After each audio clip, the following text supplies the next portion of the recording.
Nous sommes aujourd'hui le 5 mai. Il faut savoir que le 5 mai 1931, c'est la date de lancement de l'association des ulama. Alors, Ibn Badis et Bachir el-Ibrahimi s'étaient rencontrés à Médine où ils parlaient ensemble des problèmes que vivait le monde musulman et en particulier l'Algérie qui, subissant la colonisation, avait perdu son identité, était combattue dans ce qui faisait son identité, à savoir l'islam, la langue arabe et bien sûr la patrie. Et ils avaient décidé donc de se réunir avec un certain nombre de savants pour pouvoir justement mettre en place cette dynamique éducative. Sauf qu'un événement va précipiter les choses. Il faut savoir qu'en 1930, il y a eu le centenaire de la colonisation. Et donc, les savants ont décidé de lancer l'association afin de pouvoir justement contrer la propagande coloniale.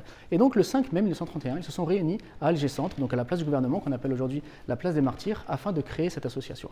72 savants venus de toute l'Algérie et de toutes tendances différentes se sont regroupés afin justement de pouvoir lancer cette association. Abdelhamid Ibn Badis, lui, n'était pas sur place de peur que l'administration coloniale empêche justement l'ouverture de l'association. Et il est venu 2 jours plus tard, choisi justement par les membres de l'association, afin d'en être le président. Il a fait un long discours, il a expliqué que l'objectif de l'association était l'islam est ma religion, l'arabe ma langue et l'Algérie ma patrie. Et à partir de ce jour-là, une dynamique d'éducation, une dynamique de pédagogie extrêmement importante s'est mise en place avec l'ouverture d'écoles pour les hommes et pour les femmes, pour les enfants, garçons et filles, pour les villes et pour les campagnes, afin justement de protéger l'identité. Et cette association a eu un impact extraordinaire dans l'histoire du monde musulman, dans l'histoire de l'Algérie et de manière générale pour l'humanité tout entière. Et nous sommes devant le portrait justement d'Abdelhamid Ibn Badis.